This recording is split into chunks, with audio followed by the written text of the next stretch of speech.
Jeg skal sjekke. Hello. Good morning, Joe. Mamma og jeg er veldig fornøyde med den malingen.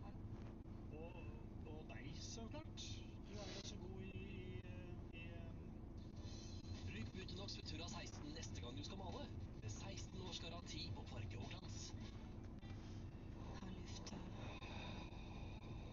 gått litt ut av deg? Prøv Stratos, da vel! Den luftige melkesjokoladen som bobler av glede. Ta en bit og la den smelte på tungen. Oi, nå snakker vi.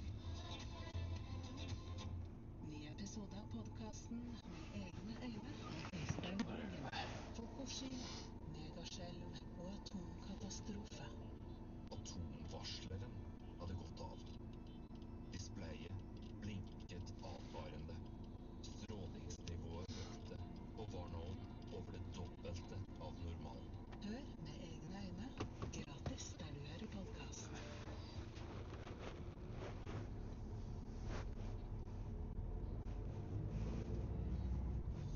Dette er Revers, ønskerepriser av et rikholdig innhold av gamle langkjøringsepisoder.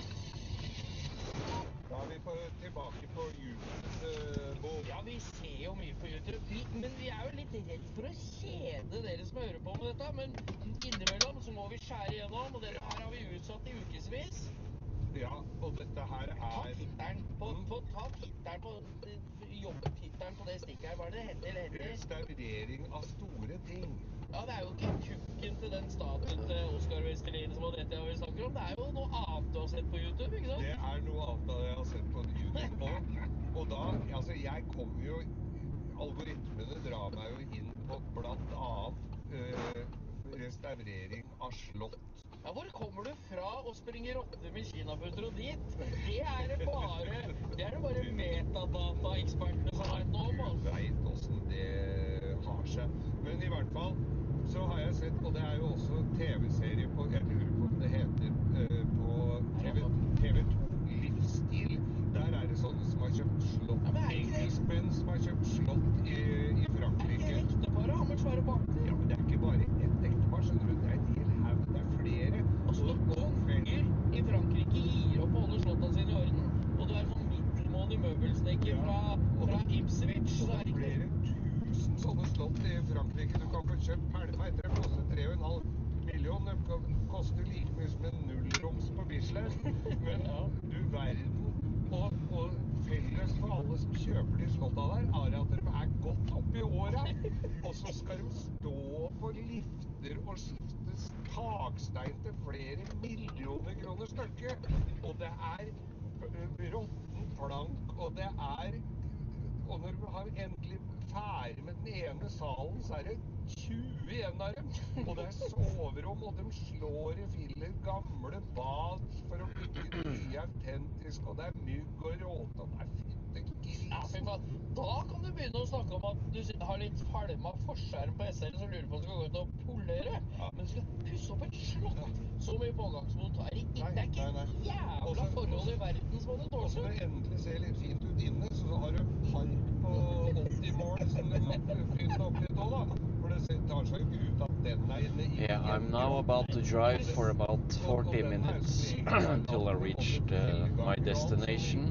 Nesten ikke finnes lenger, for du må drive høytrykkstim i flere uker for å finne ut hvor disse adelige har drivet og spasert. Men det ser jo fra, hvis du ser på Drew Pritchard, han der på TV, han der Finding Antiques, eller hva det heter fra England, der kom jo alltid sånne bindingsverksherregårder som fra 1710 og 1650 og sånn, hvert 8 generasjoner, ikke sant, i familien. Og nå er det en stakkars jævel som ikke følger med på skolen, som har arvet det. Og han har kid, han ser en gammel Vauxhall som er så rusten, og har den gården, og prøver i sitt, og holder i orden, selger unna møbler og i den lille kotte borterst ved siden av kjøkkenborden, ikke sant? Og resten har ikke råd til å fyre opp alle varmt en gang.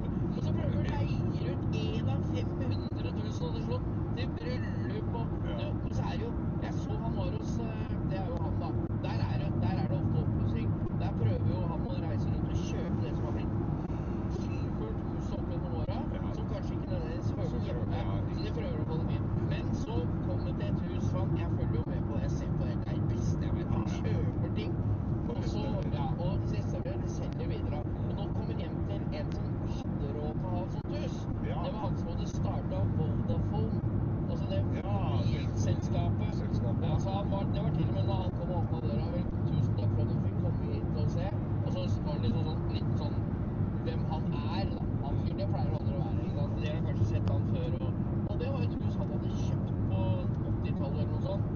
var pussa opp til alle som var sånn, det var sånne ruter i taket, vet du, sånn i ballen, det var ballsal oppe da, til 150 stykker, og Men da har ikke han stått på gardintrapp i Tresvann og hentet på Manglerud. Han har ikke gjort noen ting. Han har hatt råd av folk som orker til å gjøre det der. ja, og han håndbanka engelsk sportsby. Men du så på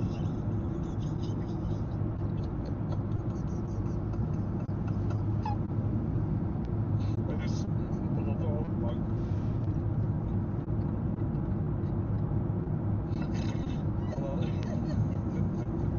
var This episode was edited in Nixon.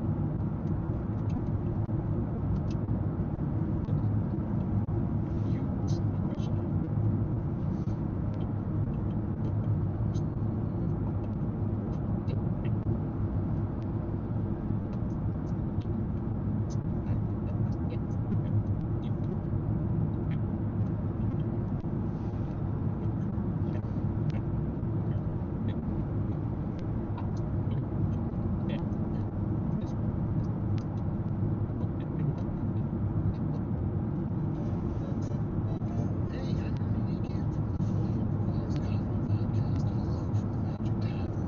I'm here with my co-hosts, Chuck the Talking Badger, Bing Bong, and Usador the Wizard. I greet thee, listeners. Look, I'm trapped in the magical land of Foon, so I started a podcast interviewing elves, unicorns, and other weirdos. We have great guests like Felicia Day, Jason Mantzoukas, Brennan Lee Mulligan, Amy Mann, and so many more. Oh, and I think one time we interviewed a sentient shoe. Oh, sentient. Not to mention the evil people we've had to interview. How I hate you. Join us as we bar crawl across the magical land of Foon, Looking for adventure. getting caught up in escapades. Hello from the Magic Tavern is available right now on your favorite podcast app. Når skal Norge spille i VM i fotball? Norge vil spille mot Irak i gruppespillet i FIFA World Cup i morgen. Tomorrow.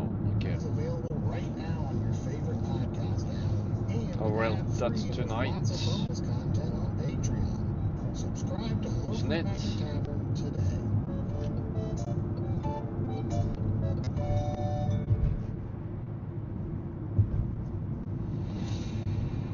The agents of the Inquisition have completed your first 2 missions. There have been many casualties, but none of them among your team, and you have achieved all of your critical goals. You have saved, rescued, as it were, the heretic Talos Ivo, who it turns out is not that much of a heretic, and now has joined your crew, though his legs have joined Brother Solomon after a tragic accident. You also rescued the Pirates of the Redistributors from a Drukhari threat, an aristocratic menace that had been descending upon them, and you escaped with citrus fruits and oromite, and you made your way out of that system with a brief warp jump, just far enough to get clear of that system and to be able to rest without the nightmare-scape of the warp descending upon your dreams. Falling into your bunks in your doorless quarters that are shared by Solomon and Damien, alongside Rex 2 for the judge and Morgan in your much more comfortable captain's quarters, you find yourselves falling asleep near instantly in the shadow of a moon that had been chosen by your companion Avarice as a great place to collect a series of information, as he does need to for his bifurcated brain to be able to identify your next targets. And you all start drifting into your dreams. Can you roll me, Morgan, I would say, an insight? I want to know if you're dreaming well or poorly when outside of the warp. 12. This dream is middling for you. It's not a haunting nightmare. It's not a thrilling dreamscape. It's something middle of the road, kind of a typical dream for Morgan. What would that be? A middle of the road typical dream for Morgan would be the handful of years she spent running a bar with Eli Sharp, who was another inquisitorial agent at the time. And the dreams are the most boring boilerplate I went to work. Like giving people drinks, cleaning glasses behind a bar. Just the most chill,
recently, especially with several years in prison. Yes. And you find yourself pouring drinks, serving them, and then just standing and watching the crowd. And it casually kind of, the way people can draw symbols or other things in liquid on a surface. It's a sticky bar, but there's a little bit of spilled liquid, so you can do that. And you find yourself looking down until you realize your finger is just instinctively drawing the symbol of crime. And you remember horrifically carving it into the back of Larsa Quinn, and that's when you realize you are feeling a knife tip poking into your own back, and you wake up face down on your bed feeling a figure over you with the tip of a knife piercing through your black nightie into the flesh beneath it. And you hear a voice in your head that says, "Now don't move. That would be tremendously unfortunate if you moved. I need you to take out your calm. I know it's next to you on the bed. Just take it out and I'm going to tell you what to say. We have your whole ship. We're already in. So you can move your left arm. That's a safe one for you to move." Morgan is going to slowly move her left arm to start to pull out her comm, and then attempt to flip over and kick this knife up away from her. Great. Can you roll me? I think this would fall under acrobatics. Great. I'm going to give you disadvantage because this figure is already on top of you with their weight pinning you down, and the knife is pressing against your skin while you are wearing a nightie. They've been able to really set themselves up. Great. Then I'm going to use a luck point and get a straight roll. There you go. Let's do it. So that is a 22. Oh, yeah. Okay. Chill roll. Okay, you manage to kick the knife up and away and squirm out from under this figure. What do you do? She will pull the comms out and just basically be like, "Ship red alert." And Fabulous. I need you to roll me initiative. okay, I always have advantage on initiative. All right, I love that for you. That's a dirty 20 for Morgan. Okay, you do manage to get up. You manage to say your red alert. We'll count that as your action because that's definitely a move in this environment. You find yourself in your quarters. As we said, these are palatial, larger quarters. You are now off of your bed. This has a comfortable sitting area. There's a desk that you can kind of sit and make your reports and other notes at. That if you're looking at your bed, and we want to say that that is kind of the north of the room, that the west east would be the sitting area, and then the south would be the entrance into this space.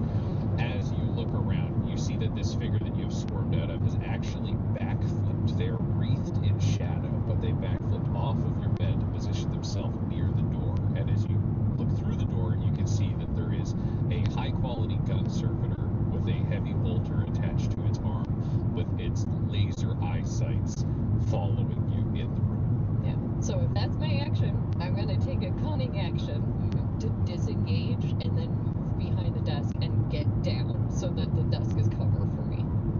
Great. So you are crouching down.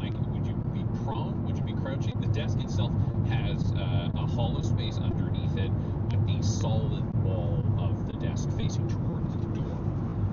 So ducking down, are you trying to like crawl in, or are you just using it as cover in a classic kind of like flipping a table in the saloon? Yeah, using it as cover going down to a knee. So she has the comms and she's fully covered by this. So she can't see the rest of the room right now. But hoping that, Romeo can see the rest of the room. So. Okay, where is Romeo? Romeo would be right in her bed. So Romeo hasn't moved and is in the corner where she was sleeping, like up in the top right corner of her bed. Fabulous. You are hooked into Romeo. You see this figure continue their backflip into a handspring into, and somehow possibly just over this gun server. There's only a foot tall gap over the gun server between the ceiling and them, and this figure manages to parkour directly through that space, spinning perfectly, landing projectile aimed over this servitor's shoulder into the room. You're very alive. I appreciate that. You may have noticed there are no alarms going off. I'm trying to speak peacefully with you because I don't want anything bad to happen to your friends. And the camera pans down the hall into a room, a doorless room, in the crew quarters. Solomon and Damien, can you both roll me a perception? You are asleep, but I rolled like a sleeping person. I did as well. you are asleep, and you don't hear anything. You stay out. There's just a calming whir and hiss in the distance, regular shipboard sounds. Can you roll me another perception? Second chances, sorry. Let's see. Okay.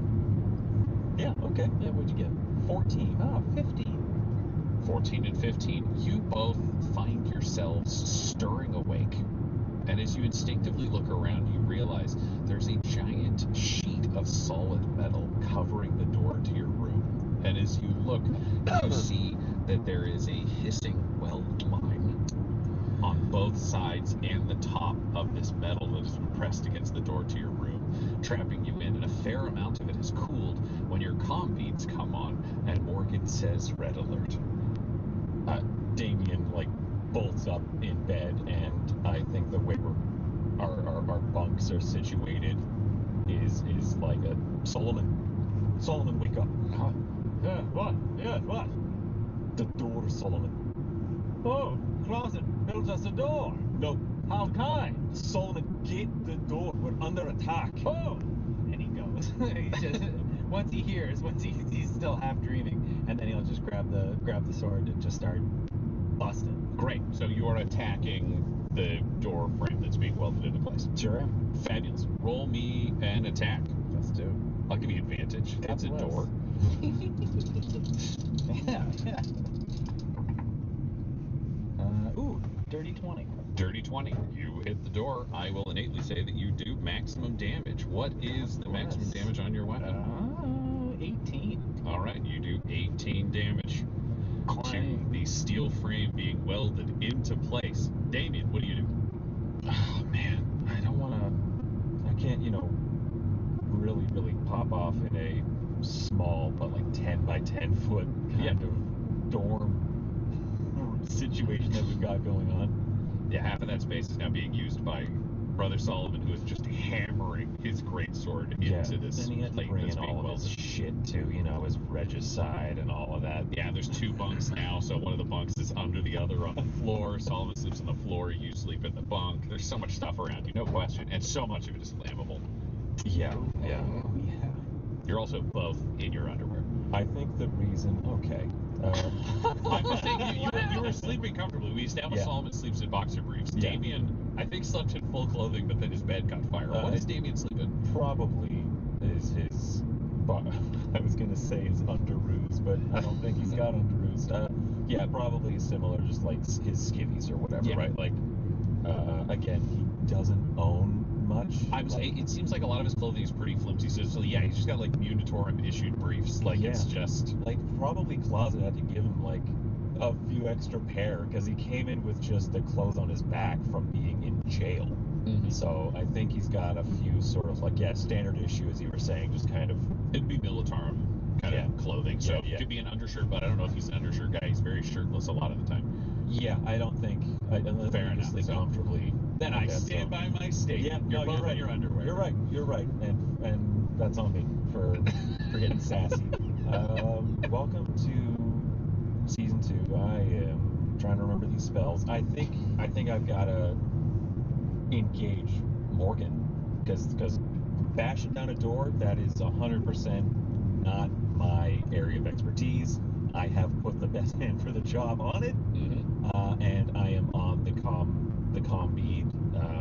If we were sleeping in our night clothes, it would be the comm bead. You'd have some shelving units almost carved into Yeah, the wall like next to you where you could Or set like a things. nightstand or something akin to that, Yeah. or even like just a small metal shelf I think it'd jutting be out. slots in the wall. Yeah, So you've okay. got kind of shelves built in, so you can kind of reach in and take stuff out. None of it locks. You know, I you don't think have it's a door. just then a faint, like the faintest, like tinny voice coming from, like the mini speaker way over, kind of here beside the bed, of like red alert, and then he's gonna snatch it, put it into his ear, and say, Damien and Solomon, reporting. Someone sealed us in our room. And we will travel the camera back to the captain's quarters, where Morgan, you hear the voice in the hallway say, I have so many people in the hall. We've got a lineup of breachers, we got gun servers, we got all this. You need to tell them to stop hitting that door, or they're gonna die horrible deaths. And I don't know if this is possible, but Morgan wants to reply out loud to this Drakari while talking to Damien in Glossia. Okay, yes, we're using Glossia as our generic term. Again, this is not specifically Eisenhorn's Glossia, but using it as our inquisitorial language, short form. Yes, theoretically, because Damien is the only other person in the crew who can speak inquisitorial doublespeak, you are able to speak to both of them at the same time. That's what she wants to do. So she will say, I don't appreciate calm conversation at knife point. Are you from Cabal of the Bladed Cage? Have I offended you somehow? And while she says that, she will say to Damien, I am tied down in my quarters. There are many enemies on board. Try to get in contact with someone other than me. Okay. Damien, I need an initiative from you. Because now I gotta track initiative across rooms. Natural 20 on the initiative. Do you want a modifier in case there's other? Yeah, do that. Give it a read just in case. Yeah, so natural 20 for a total of 22. Okay, 22. Solomon, can you roll me one just in case? Sure. 7.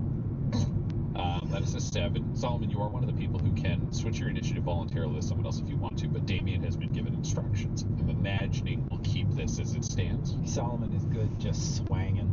He does not know that this door can be broken. In fact, he believes this door can be broken and must be broken. Fabulous.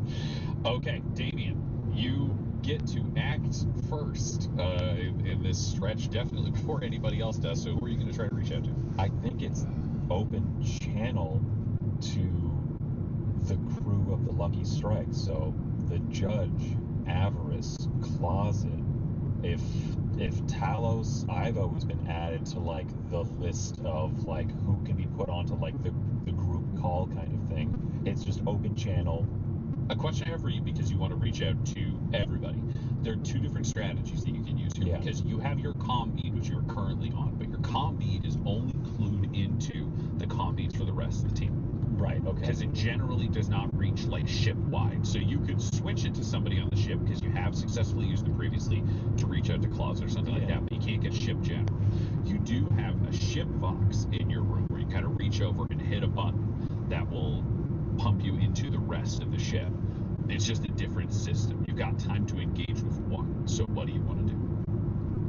If Morgan is speaking to me in Glossia, saying that she's tied down, I think using the like loudspeaker ship comms is too much of a reveal.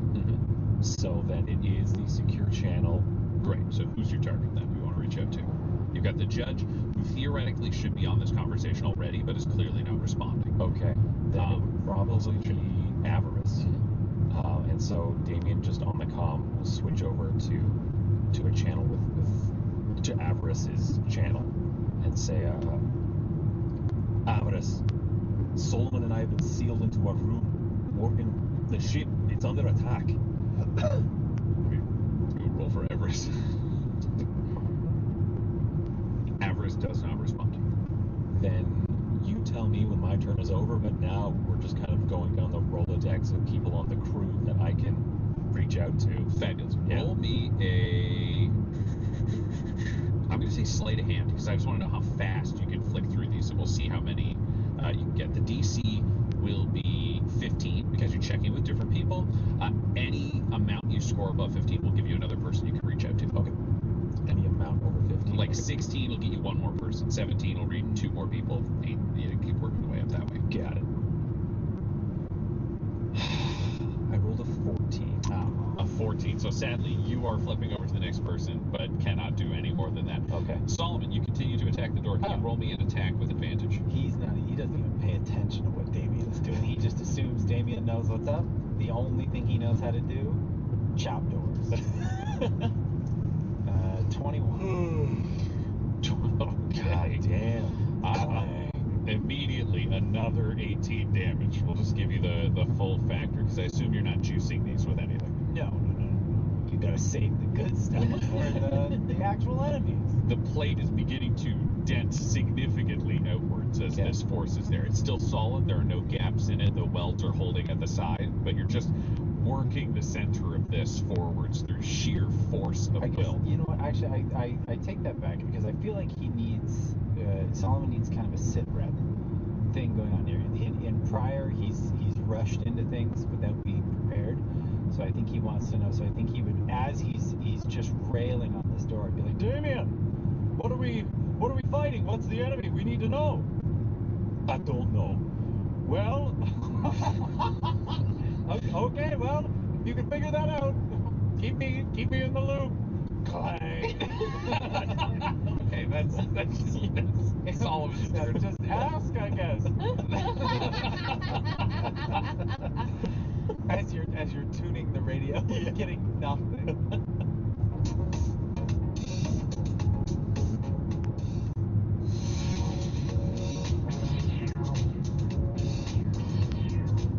And we cut back to Morgan. Morgan, can you roll me a perception? I'm going to keep this flat because you're observing the world through Romeo, but it's a relatively small room and you're familiar with most of it, so you can focus on these figures in the hallway. 15. 15. Okay. You can see some details of this figure over the gun servitor's shoulder. When you look at this gun servitor, it's very pale. It's got black armor, some bladed edges and ribbing to it, something stylized. But behind it, you are seeing a human woman. Clearly styled in the vibe of a Drukhari. She's got pale skin with dark makeup and straight black hair with a single streak of white, which she wears in a neck-length bob. If you need a visual reference, I would say the closest Hollywood pull would probably be, aged 30 Aubrey Plaza, but more goth, more pale, and with some fine scarring. She's wearing an elaborate coat. It looks almost Astra Militarum issue, maybe something like that. Could be kind of trader-ish, very flashy and aristocratic. It's loosely on her shoulders. You're not sure how she managed to keep that on through all the bag flipping and everything else. Underneath it, 15, you're seeing black leather and skin. You're not sure exactly what's going on. It seems vaguely reminiscent of the witch cults that you had originally seen in Camorra, but this is a human woman for sure. There's an elegance and kind of a copycat nature to some Drukhari behavior, but none of the actual inhuman grace of it. You're looking at like a human athlete of high quality, but nowhere near what you'd seen with the Incubi or the Cavalites or anything like that. Okay, so there's also a Drukhari, or this? No, this is her. She's dressed like a Drukhari, moves like a Drukhari in like a knockoff sense, but not a Drukhari. Okay, so it's like she says that right away, of like, are you from these Drukhari? And then it you sinks take it in. Yeah. And then you hear the voice from the hallway saying, "I'm not Drukhari, but needs must. I'm here for a client. This doesn't need to be personal. I don't want to kill you. That's not what the client's paying for, but you're not realizing that you're outmatched, which is somewhat vexing." Who do you work for? I don't know. It's the joys of my job. This is Morgan's. It's just spinning through her mind of, like, does this person even know that we're Inquisition, or is this unrelated? Is her first instinct. Because, of course, if it's following them, how did you find my ship? I was sent to a specific location. with specific codes, told it would be unlocked for us to enter, which it was. I knew where everyone was, and now I'm here. I'm here to take something. I've already got it. I just thought it would be fun to talk. Morgan rolls her eyes about the fun thing. Like, Morgan is much more serious business about this. And what are you taking? A judge. And we pan back down the hallway to Damien. You are flipping through. Roll me another check. We'll see if you get more than one here for this. Sleight of hand? Yes. Worse. I'll give you advantage. You're looking at it. You have time to panic. Solomon's busy clanging away. Okay. 18. 18. All right, you get a chance to call 3 different people if the first person does not respond, but you've got the ability to flip through those numbers. The first person after Avarice would be the judge. Judge, no answer. No answer. Makes sense. Then closet. What do you say to closet? Closet, we are under attack. Solomon and I are pinned in the door. Give us intel. Tell us what's going on. I have been down in my berth. Several enemies. Overmatched. Threat level Omega. Okay.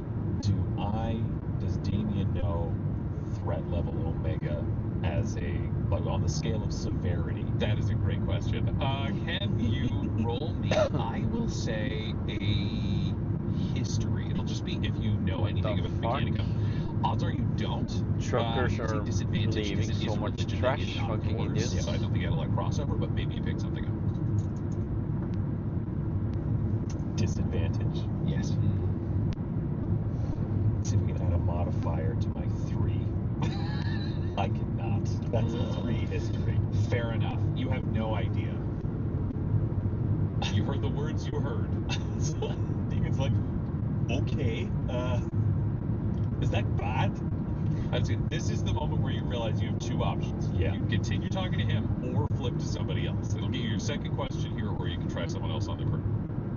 I think the only other person capable of speech is Talos. Yes. Right? Yeah, so let's go to Talos. Yeah. All right, you flip over to Talos. What do you say? Talos, the ship is under attack. Have you seen who it is? Have you seen the numbers? It's an Omega level threat. Oh, hey, that's bad. Yeah, no, there's a lot of them. I'm hiding in the back right now, which is, I should probably be quieter than I'm being, but you know what? It's nice to talk to somebody when it's kind of scary. So, yeah, I'd say there's at least 50 plus. I've seen some servitors. Oh, here they come. Guess I'm going to make a new friend. Oh, throw back to Morgan. Oh, actually, I can't do that this turn. No. That's the intention. Yeah. So you go back to Morgan after this. But the camera pans across the ship. I mean, Solomon, I'm just going to say that you do another 18 damage. Damien, just find anyone. I said, who are they? Yeah, you overheard threat level Omega said because you can hear Damien That's talking not to the name. good. It's not. It's the worst one, I think. Oh, chug. Morgan covered in sweat. Okay, so knowing that it seems like no one's coming and not hearing anything back yet, Morgan's feeling like, okay, if this lady likes to talk, maybe I need a different tack. And so Morgan slowly leans up from behind the desk. Like, this gunserver could try to shoot my head off, yes. Yep, you do see the laser eye center mass on your body. Great, but as long as it's not shooting yet, and she will just push herself up and lean her elbows on the desk and sort of lean herself over, and she'll say, "Your client wants the judge, but he's my judge, and I'm not willing to give him up to you that easily." I understand why you might feel that way. That's why we both have to make some hard decisions. And she takes a shot at you with her Drakari pistol. That will be a 24 to hit. Oh, that hits. Okay, and that will do 13 damage. Oh. And can you roll me a Constitution saving throw as you feel poison burning within the shard that is ejected from this Drakari weapon? Jeez. It's 15. Okay, you're going to take half damage on this one. It will do 1 point of damage. It was originally 3, but we'll round down. I know D&D 2024 has its rounding rules, but I don't care, I'm rounding down. And I will say that you have disadvantage on all physical checks as you start to feel it overwhelm your system. Some of your nerves are kind of on the fry. You can feel them going through your body. And she starts to advance into the room towards you after having taken that shot. What do you do? Man, how heavy is this desk? Because I've been in this room before. How heavy / mobile is this desk? Because it's a spaceship, it's bolted down. Okay, great. That helps. That's great. Morgan is going to, as soon as she gets shot, wants to fall back onto the floor, and then the desk is facing the wall. She wants to try to get into a wall panel behind her desk and escape into the wall. Okay. Interesting. Can you roll me? You've been shot. Yep, I have disadvantage. Disadvantage. I think this one might be survival for just wrenching a gate open. I would accept athletics or I would accept survival. Either way, it's for you to just free a panel quickly without your usual stealth. Yeah, I think I'm gonna take my last luck point because Morgan feels like this lady's gonna shoot me and I'm gonna die, and I can't let that happen. So I'm gonna take survival, and this is my last luck point. See if I can. Oh no, it's a 10. Oh, a 10. You are scrabbling, but you need another turn. Yep. To be able to pull that away. You realize she is closing in and she will be on top of you, and you have not yet freed this panel. Is there anything you say into your comm? Or anything else you want to do with your cunning action? I'm just allowing comm as an option. Yes. Morgan would say into her comm bead with it open again, doing double speak to Damien, which is apropos as Damien apparently switches over to talk to her. But she would say to this lady, "It doesn't suit a member of the Imperium to masquerade as a Drakari. Praise the Emperor." And then saying to Damien, "I've been outmatched and they're taking the judge. Try to stay alive." Damien, is there anything you want to respond? Yes, he will provide her with intel and kind of next course of action as far as he knows, which would be acknowledged, all crew subdued or unresponsive, over 50 hostiles aboard the Lucky Strike. We're coming to you, Morgan. Oh, that's nice. And we cut back across this conversation into this other room.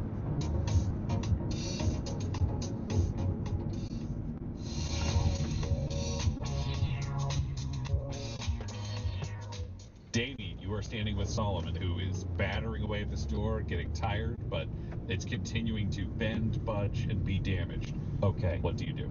He'll use the bonus action to cast a spell. That's how this spell works. Okay. He's casting a new spell, an old spell, but new for New for our game, old for Damien. Yeah. This is Touch of Chaos. Okay. Casting time is 1 bonus action. This is a level 2 spell. Ooh. You touch one willing creature and choose cold, fire, or lightning. Damien places a hand on his own chest. He is willing to channel the warp and chooses fire. Until the spell ends, the target creature can take a magic action to exhale a 15-foot cone.